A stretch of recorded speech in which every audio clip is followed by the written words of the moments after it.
As the crisis in Venezuela wages on, the nation's self-declared president seeks to return home despite threats. Opposition leader Juan Guaidó says he plans to return to Venezuela after a visit to Ecuador and called for fresh protests during the Carnival holiday period against President Nicolás Maduro, whose government has banned Guaido from leaving the country.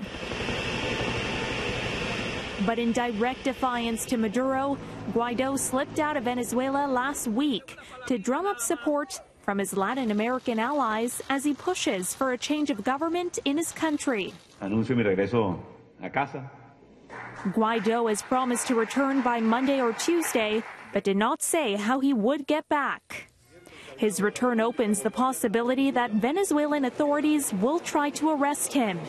The Supreme Court has imposed a travel ban on him after he invoked the country's constitution to assume an interim presidency, which most of the world in the West, including Canada, now recognize as legitimate. Governments around the region are calling on Maduro to accept trucks full of food and medical aid, as desperate Venezuelans have turned to eating trash. What you find in the trash is what you eat. We come here in the day because food comes out from here.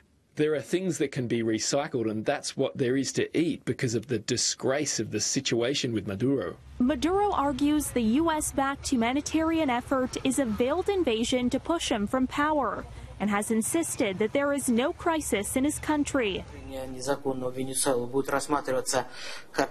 Russia's government, which has voiced its backing for the Maduro regime, said today it will do all possible to prevent a U.S. military intervention in Venezuela.